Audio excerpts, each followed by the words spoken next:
Boa noite, amados. Paz seja com todos. Meu Deus. A gente tem pouquinha gente, mas dá para sair um amém mais animado aí, né? Boa noite, irmãos.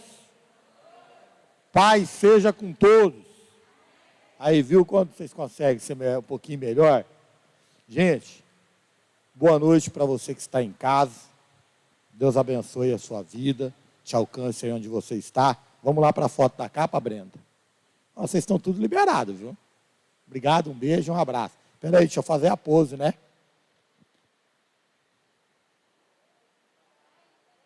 Mas vai que eu não aguento.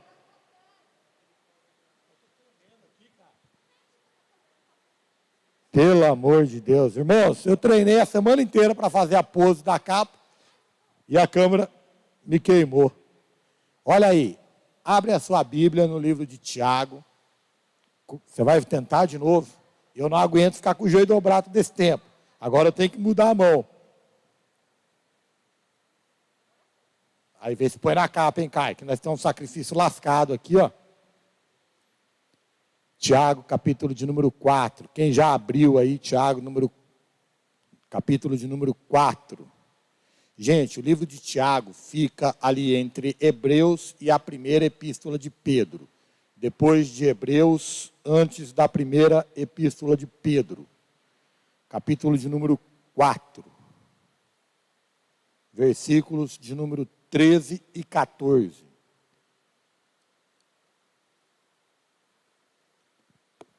Quantos acharam aí, Tiago 4, 13 e 14? Digam, achei. Tem alguém que não achou ainda? Então vamos ler?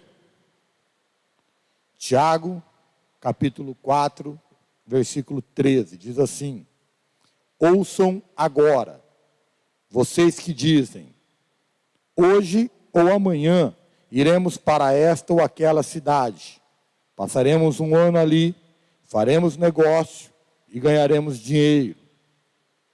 14.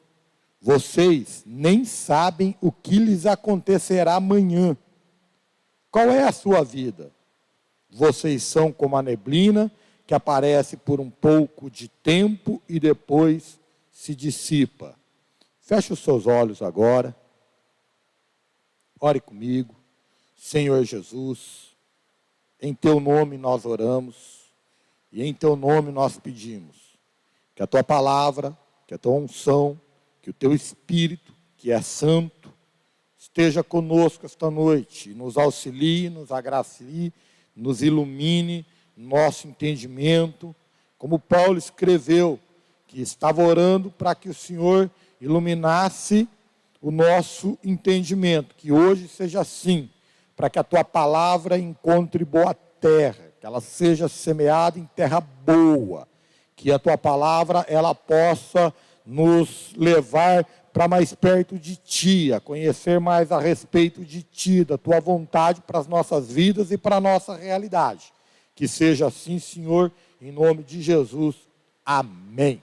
Gente, vocês podem se sentar aí, quem está com a sua Bíblia, abra ela. Capítulo 12 de Lucas, e aí com o tempo a gente vai acompanhar. Olha só, Tiago, aqui, ele chama a atenção dos seus leitores quanto à brevidade da vida. O que ele está dizendo é que essa vida, conforme nós conhecemos aqui na Terra, ela é muito rápida, ela é passageira, ela é efêmera e ela, assim, vai embora. Mas ele não fala só a respeito dessa brevidade da vida. Ele chama a atenção também para o descontrole que nós temos quanto à nossa própria vida. E ele fala isso tanto no sentido da aleatoriedade, não é? Como também no sentido de nós não podermos mesmo controlar o dia de amanhã.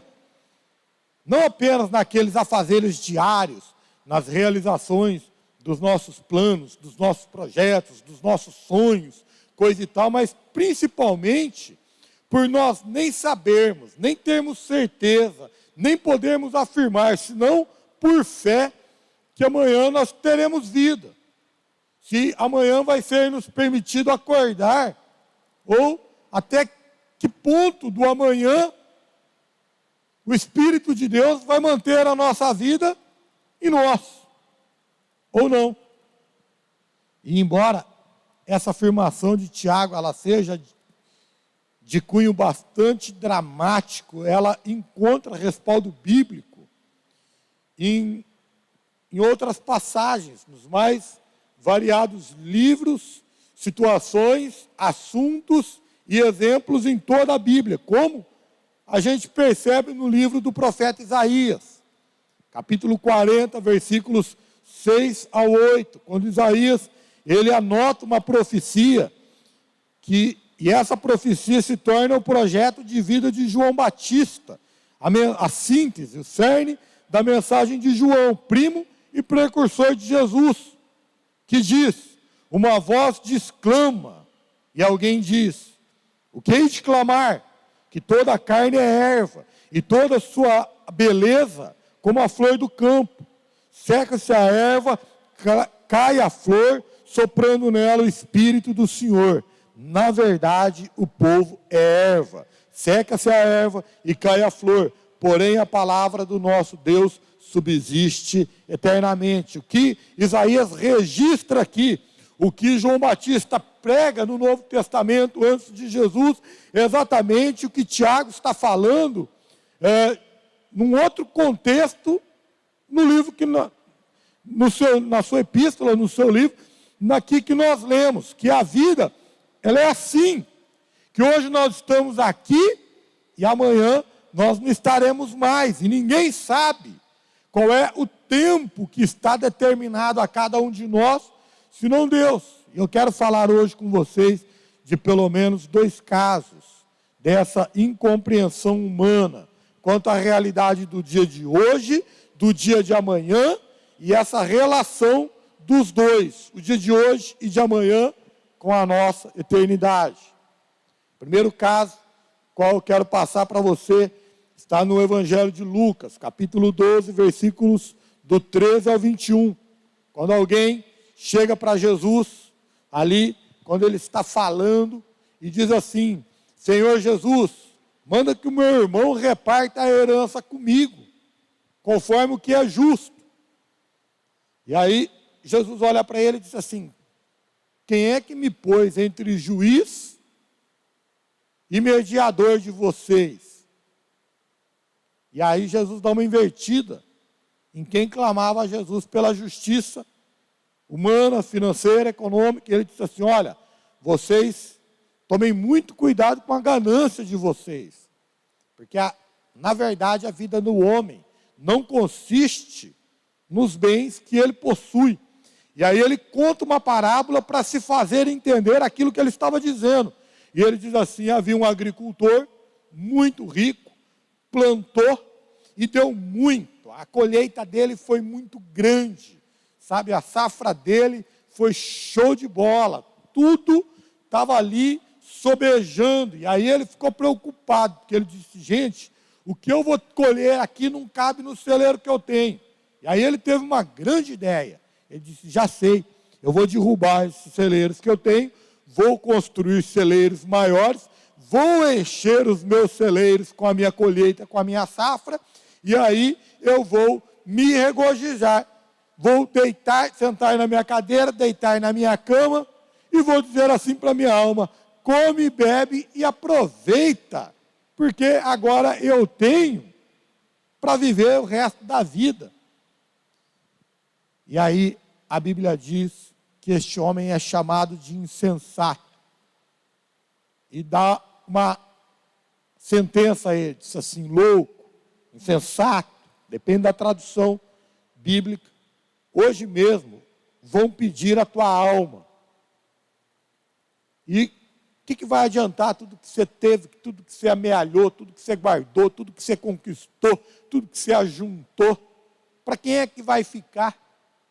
Qual é o lucro que você tem de tudo isso? Gente, isso tudo começa com alguém querendo uma justiça financeira, uma justiça econômica, uma justiça do plano natural, querendo ter o que era de direito seu. Ele chama a atenção de Jesus, mas Jesus dá uma invertida e chama a atenção dele para o que realmente vale a pena. Não é? E aí Jesus conclui com essa parábola do rico insensato, que esqueceu que um dia ele iria prestar contas àquele que é o verdadeiro dono de toda a riqueza, a quem pertence todo o ouro e a prata desta terra, e que, na verdade, ele é o dono da verdadeira riqueza. E o que a gente entende aqui, o cara chega lá e diz assim: Senhor, eu preciso do que é meu, eu quero o que é meu, eu tenho direito, eu trabalhei, eu conquistei, eu briguei por isso, eu sou tão filho quanto ele é, quanto meu irmão é, meu pai foi tão pai para ele quanto foi para mim, então o direito a essa herança é tão dele quanto o meu, e eu quero isso, o Senhor não pode dar um jeito nisso. E Jesus disse assim: rapaz, você é tolo, você está brigando por alguma coisa que tem valor aqui, mas não vai ter valor lá na vida eterna. Você está brigando por alguma coisa que você está valorizando aqui, que diante de Deus não tem valor algum, porque a vida do homem não subsiste aos bens que ele tem. E Jesus disse assim: olha, havia um agricultor que ele ajuntou muito, ele amealhou muito. E quando ele pensou em viver a vida dele, em aproveitar dos frutos, dos resultados de todo o trabalho que ele teve, a vida dele foi pedida. E aí ele se viu numa situação delicada, porque assim ele não tinha o que apresentar diante de Deus, porque ele só juntou riqueza nessa terra, e a riqueza que ele juntou aqui ia ficar para quem? Ia valer do quê? Que valor teria isso? Gente, o que Jesus está dizendo aqui é o seguinte: que nós trabalhamos tanto e tão ardentemente no intuito de nós acumularmos riquezas aqui e de termos coisas, posses, bens, valores, e de termos mais amanhã do que nós temos hoje. E ainda de deixarmos algo, de amealharmos alguma coisa para deixar alguma coisa para alguém, ou de fazer um pé de meia para dias futuros. Nada disso é errado, irmão. Se isso estiver dentro do limite e da importância devido a ela. Agora, que é estar abaixo de Deus, da palavra de Deus e da vontade de Deus para nossas vidas. Agora, quando isso se torna a meta número 1, o alvo principal da nossa vida, o objetivo maior pelo qual nós nos guiamos, nos motivamos, levantamos todos os dias para vivermos, que é essa conquista, esse ajuntamento de coisas, de dinheiros, de valores, de posses, e nisso nós pomos a nossa segurança, e a gente, por ter tais recursos, nós deixamos de depender de Deus para depender. A nossa alegria sai da presença de Deus, da palavra de Deus, de estar na casa de Deus, para estar aqui aproveitando essas coisas que são apenas recursos naturais. Quando nós temos isso como meta, objetivo principal de vida, quando a nossa segurança, a segurança do nosso futuro já não está mais em Deus, estão nessas coisas. Jesus disse assim: vocês são loucos, vocês são insensatos, vocês estão perdendo tempo. Porque como o Tiago diz, a vida de vocês é uma neblina. Hoje ela está aqui, amanhã soprou o vento, ela se dissipa e não tem mais. E aí a gente perde muito tempo no exercício de ter, de conquistar, de ajuntar. E quantas coisas a gente perde por isso, gente? A gente perde tempo com os nossos filhos, a gente perde tempo com a nossa família, a gente perde tempo com as nossas esposas, a gente perde tempo com os nossos amigos, a gente perde tempos de lazer, a gente perde tempo simples da vida, de pegar uma criança no colo, de chutar bola com o moleque no quintal. A gente perde tempo de sair de mão dada com a mulher assim, sem destino, de chupar uma casquinha de sorvete, de sentar numa sorveteria e chupar um picolé todo mundo junto, de brincar, de rir, de se amar, de ser feliz, de estar junto com o outro. A gente perde tempo de comunhão, a gente perde tempo de Deus, a gente perde tempo de oração, a gente perde tempo de estar na casa do Pai, a gente perde tempo de louvar a Deus, e a gente vai perdendo e vai largando tudo isso para exercer esse negócio de ter, de ajuntar. E de repente, um dia, no dia do Senhor, a gente vai perceber que todas essas coisas que valem tanto aqui para nós, pelas quais nós lutamos tanto, não vale nada, absolutamente nada no frigir dos ovos. Porque se você tiver tudo, mas não tiver Jesus no seu coração, você não tem absolutamente nada. É o que a Bíblia nos diz em Apocalipse, capítulo 3, versículo 17. Quando diz, você diz, eu estou rico, adquiri riquezas e não preciso de nada. Não reconhece, porém, que é um miserável, digno de compaixão, um pobre, é cego e que está nu.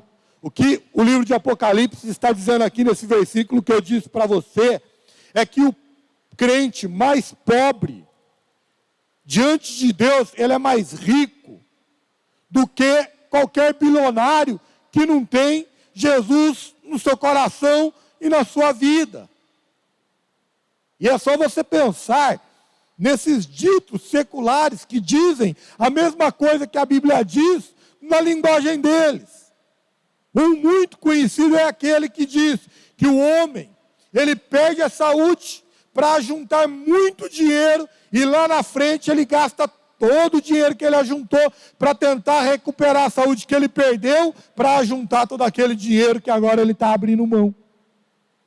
É mais ou menos o que Tiago diz aqui e que Jesus diz para aquele rapaz que queria que Jesus fosse um juiz de causa.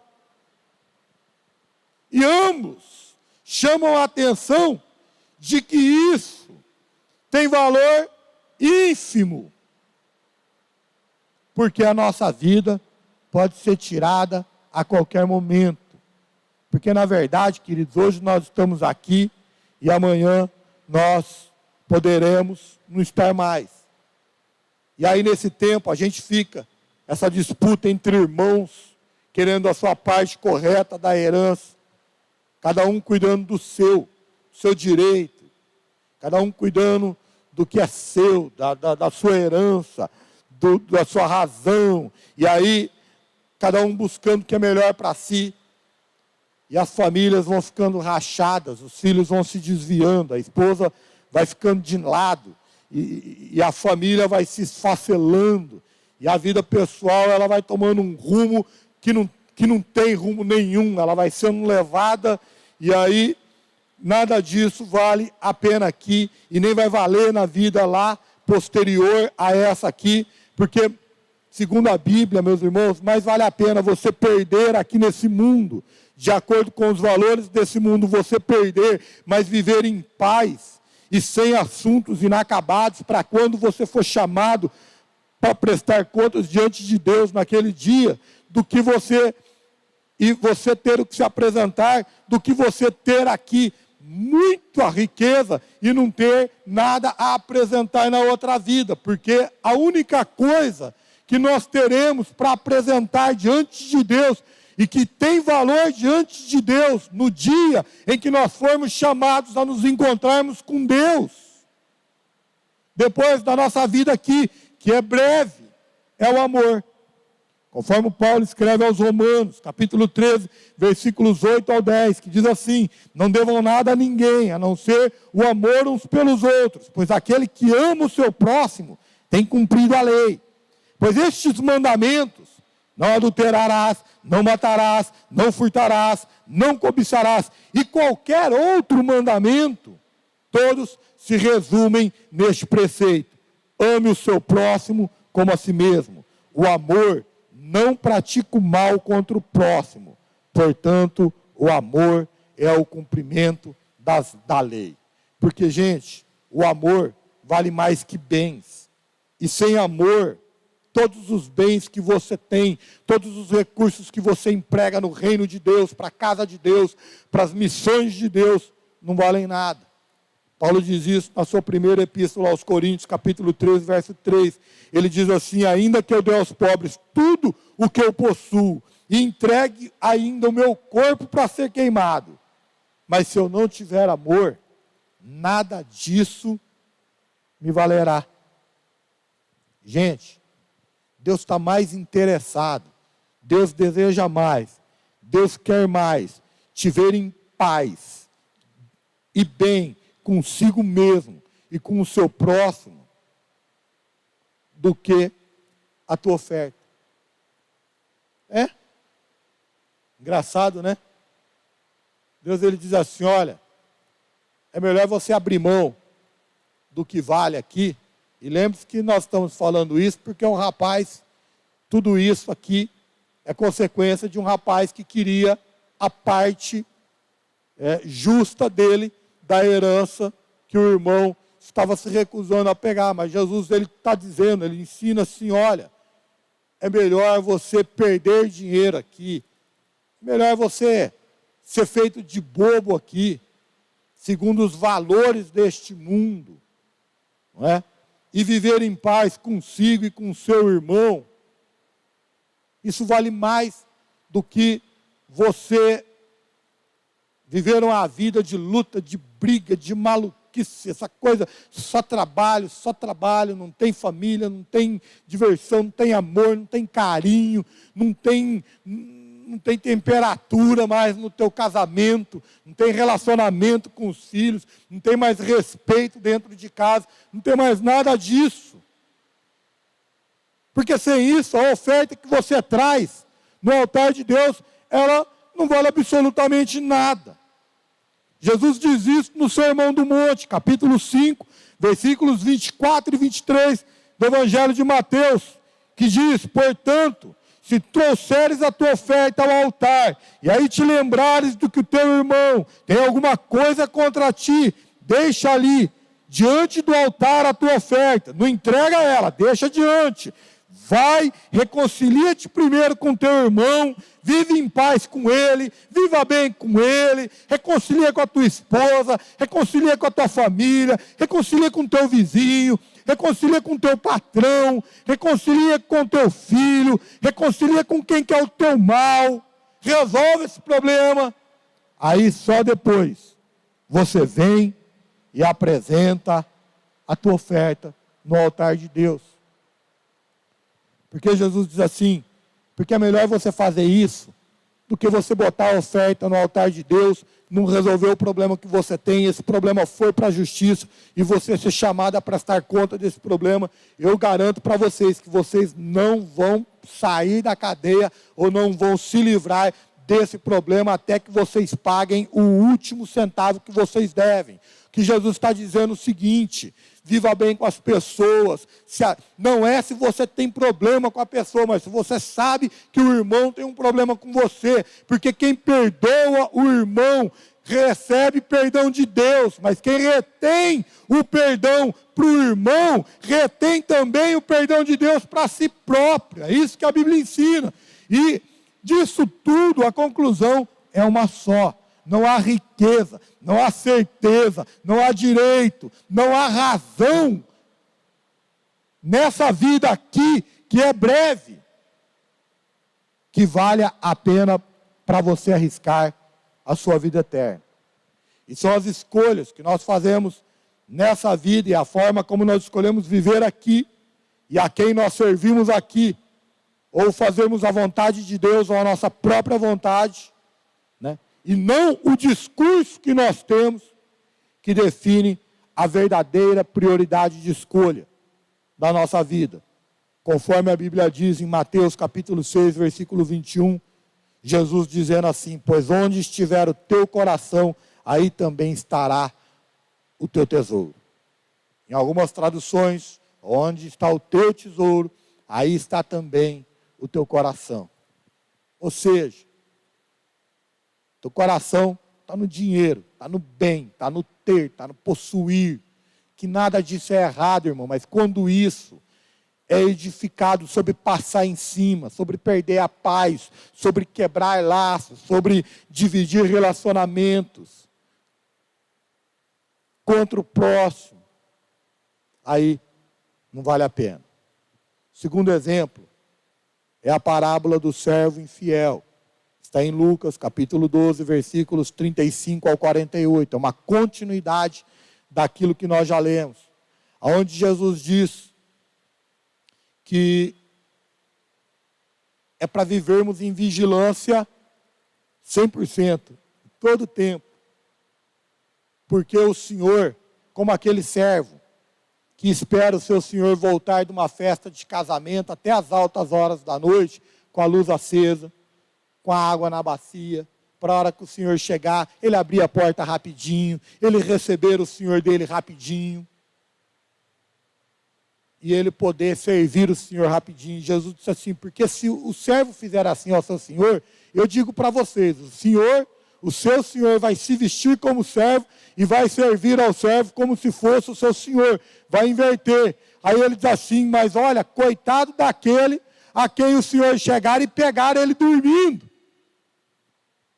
E aí ele dá um exemplo, ele diz assim, olha, se o dono da casa soubesse que hora o ladrão chegaria para roubar a sua casa, ele montaria a guarda, armaria a si próprio e defenderia a sua própria casa. Só que você não sabe em que hora o ladrão chega. Você é surpreendido pelo ladrão. E assim também vai ser a volta do Filho do Homem. Aí Pedro se preocupa, diz, Senhor, o Senhor está falando isso para todo mundo ou só para nós?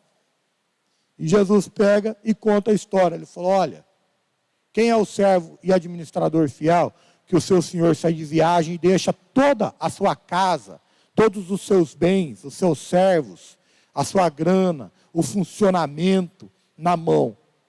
Se ele cuidar bem, feliz é esse administrador. Mas se ele pensar assim, meu senhor está demorando, e começar a explorar e abater nos servos e nas servas daquele senhor, nos seus conservos, e começar a comer toda a comida do senhor, e se embriagar, e aproveitar tudo aquilo que é do seu senhor e não dele, para benefício próprio, coitado desse cara a hora que o senhor dele chegar, e o senhor dele vai chegar de aviso, vai chegar de repente e ele é um coitado, ele vai receber chibatada, ele vai ser destituído do seu cargo, e ele vai sofrer graves consequências. É o que diz aqui nessa parábola de Mateus, não é? E o que Jesus está querendo dizer aqui? Nós temos que servir ao Pai em todo o tempo, com toda a diligência, com toda a atenção, sempre vigiando, porque nós não sabemos o dia nem a hora que o nosso Senhor Jesus Cristo vai voltar, nem como Ele vai chegar, mas Ele vai, porque a nossa vida é breve, ela é como um sopro, ela é como a flor do campo, ela nasce a erva, cresce a erva, mas soprando nela o Espírito do Senhor, ela murcha, porque na verdade nós somos ervas. Essa é a comparação que o profeta Isaías fez. E eu digo mais, a gente não sabe nem a hora que esse tempo vai chegar e a gente não sabe nem a forma. E podem ser muitas formas. Pode ser um acidente, pode ser um infarto. A chegada do nosso Senhor pode ser através de um Covid, de um câncer. Em alguns lugares, Deus pode voltar no meio de uma bala perdida. Em outros lugares, ou quaisquer dessas formas estúpidas, né, de morrer, que estão aí e estão acontecendo todos os dias. E pode acontecer com qualquer um de nós. Agora, queridos, todos esses textos principais que nós lemos e citamos aqui, né, eles nos diz que o nosso encontro com o Senhor Jesus Cristo, independente da forma, pode ser a qualquer momento. Isso está em Lucas. Como eu disse, quando Jesus diz assim, ninguém sabe que hora que o ladrão vai chegar. Se o dono da casa soubesse, ele esperava. Mas em Mateus capítulo 24, versículos 37 e 39, Jesus diz: olha, assim como foi nos dias de Noé, assim será também o dia do regresso do Filho do Homem. Com efeito, acontecia assim nos dias de Noé que precederam o dilúvio. As pessoas comiam, as pessoas bebiam, elas casavam-se, elas davam-se em casamento, até o dia que Noé entrou na arca. E as pessoas não se deram conta do que se avizinhava, até que veio o dilúvio e levou a todos. Assim também será a vida do homem. O que Jesus está dizendo aqui é o que Tiago disse lá e que nós lemos no início da mensagem. Que a gente faz muitos planos, a gente organiza a vida, a gente sonha lá na frente, mas a gente não sabe, a gente não tem controle do amanhã. Não é que não tem que sonhar, não é que não tem que planejar, não é isso que Jesus está dizendo.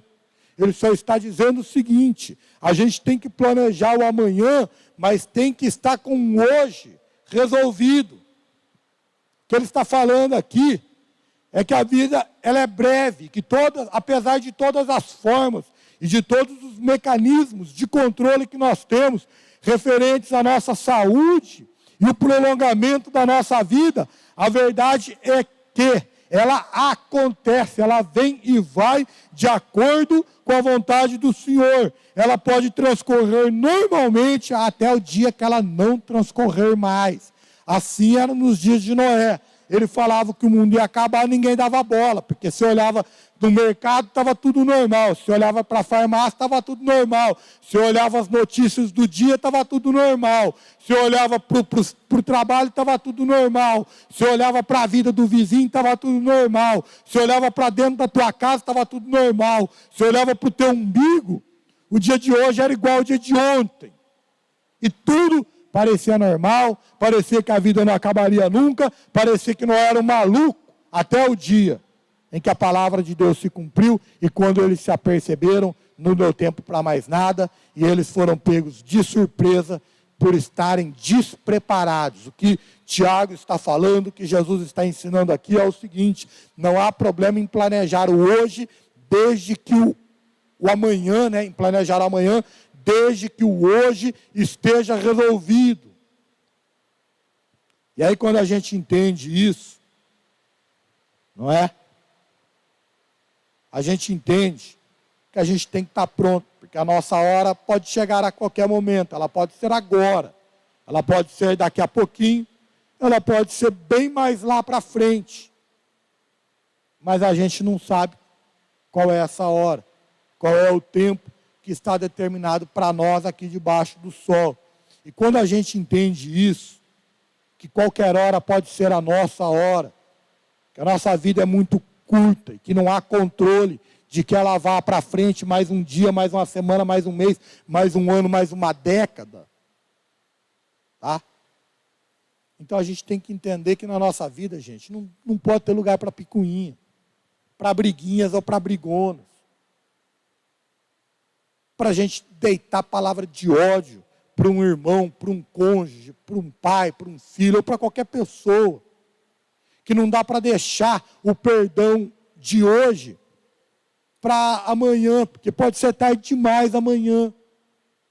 E aí não dá mais tempo para mau humor, não dá mais tempo para reclamar da vida. A gente tem que sonhar em algo melhor amanhã, mas ser grato pelo hoje. Que não há mais tempo a perder com aquelas diferenças bobinhas dos casais que dormem bicudos uns com os outros, cada um vira para um lado da cama, não resolve ali na hora. E aí, tem muitos outros exemplos.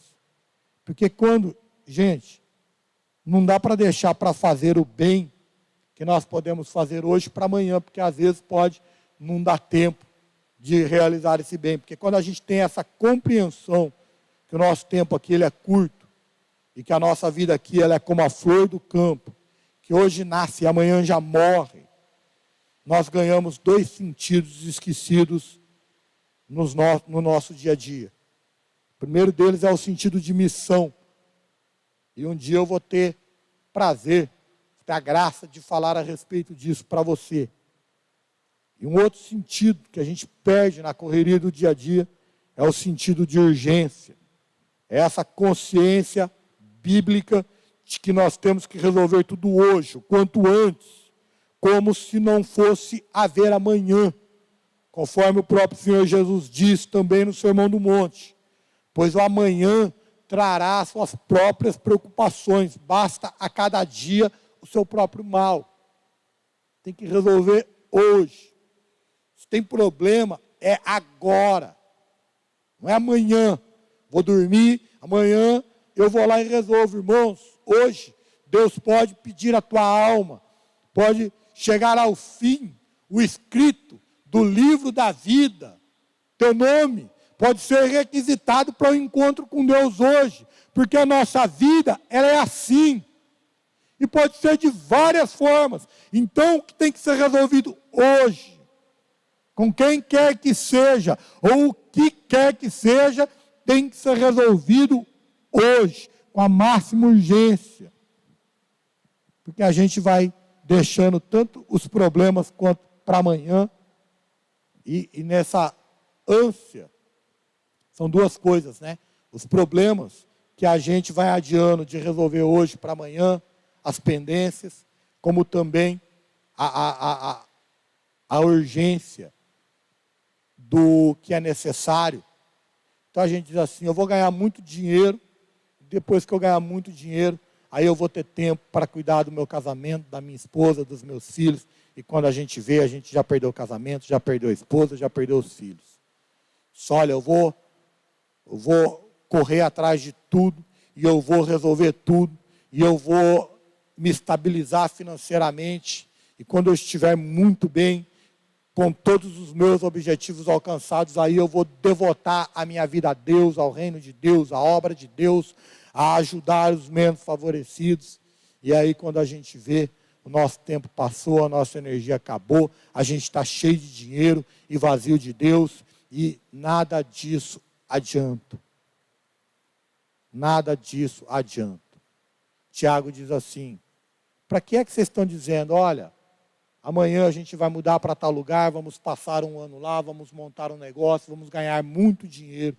Ele diz assim, vocês são tolos, a vida de vocês é como uma neblina, que a hora que sopra o Espírito de Deus, que a hora que sopra o vento, o hálito do Senhor, ela se dissipa e se acaba.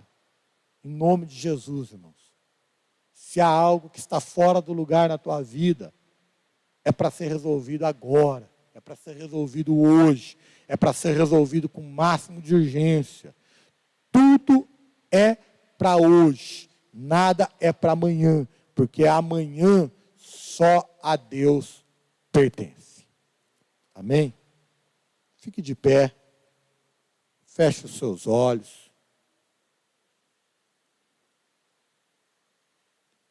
Eu vou estar orando, se Deus trouxer algo à tua cabeça, à tua mente, ao teu coração, algum desentendimento, algum problema, alguma picuinha, um problemão grande.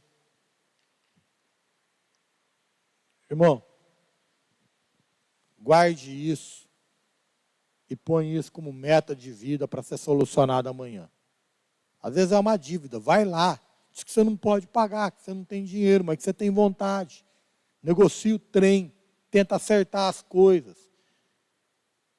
Às vezes, assim, você não fez por mal, mas magoou o irmão. E aí você se magoou, porque o irmão magoou com algo que você não fez por mal. E aí está essa besteira entre vocês dois. E isso parece nada hoje, mas a Bíblia diz que essas rusgas, impedem que a gente tanto entre na presença de Deus para ter uma comunhão genuína com Ele, quanto pode impedir que nós entremos no céu. Então, todas essas coisas, grandes e pequenas, que Deus puser na tua mente, no teu coração agora, você guarda isso dentro de si e proponha no teu coração resolvê-las o mais urgente possível. Porque a nossa vida é assim, hoje nós estamos aqui e amanhã, hoje vocês estão me vendo pregar aqui, amanhã vocês podem estar no meu velório. Nossa, que dramático. É dramático, queridos, mas é assim que funciona. Talvez para você não é assim, mas eu conheço 2 famílias que foi assim essa semana. Foi assim. Estava todo mundo feliz, e daqui a pouco todo mundo saiu da viagem da felicidade e voltou para enterrar alguém querido. É assim que funciona. Um dia acontece com a gente e a gente toma ciência disso. Mas vamos tomar ciência disso antes que aconteça, para que quando acontecer, nós estejamos preparados para o acontecido. Feche os seus olhos. Pai, em nome de Jesus Cristo, teu Filho, nosso Senhor e Salvador, eu oro e peço que a tua palavra, que não foi uma palavra de motivação, nem de encorajamento, nem de explosão de fé, mas foi uma palavra assim, para que a gente possa refletir, Senhor, e que pode ser muito importante para a vida de cada um de nós, que deixamos o dia a dia, a rotina nos levar de tal maneira, que nós nos esquecemos até do próximo, de servir a Ti, de fazer a Tua vontade, de abrir mão, de negar a nós mesmos, para viver segundo a Tua palavra, de maneira que a nossa vida reflita o Teu amor e a Tua luz. E às vezes nós não estamos refletindo a luz, Senhor, porque nós estamos fazendo tudo aquilo que nós gostamos de fazer e estamos deixando de fazer aquilo que nós não gostamos de fazer, e isso pode estar atrapalhando o Seu Espírito de agir através das nossas vidas e também nas nossas vidas. Deus, traz à nossa memória todas as coisas que têm que ser resolvidas entre nós aqui nessa terra, para que nós possamos buscar a solução antes que nós sejamos chamados para o seu dia, que a gente tenha essa consciência de que o amanhã te pertence, que nós não temos esse futuro todo, que por fé nós acreditamos que temos, porque nós não sabemos, não conhecemos quais são os números de dias que o Senhor contou e determinou para cada um de nós. Que a gente receba, ganhe esse sentido de urgência e de missão nessa terra, para que a gente foque no que verdadeiramente importa para a nossa vida eterna e para o teu reino, do que aquelas as quais esse mundo incutiu na nossa mente, no nosso coração. Valores de ganância, de possuir além e sobretudo, pisando muitas vezes, Senhor, naquele que é o nosso principal alvo, a nossa principal meta, que é o nosso próximo, que é o nosso Deus. Traz à nossa memória, Senhor, coisas que precisam ser solucionadas, e nos dá coragem, nos dá força, nos dá fé, nos dá, Deus, força de vontade e brio, para que a gente possa resolver como filhos de Deus que nós somos. Que a tua palavra ela tenha sido lançada em boa terra, que ela frutifique, que ela gere no coração do teu filho frutos de arrependimento, que leve a cada um de nós a consertarmos as nossas vidas com o Senhor e com o nosso próximo, para que assim nós possamos ter o nosso caminho livre e aberto, para sermos abençoados pelo Senhor e para sermos bênçãos através do Teu Espírito Santo para aqueles aos quais Tu nos enviares. Que seja assim, Senhor, em nome de Jesus. Amém.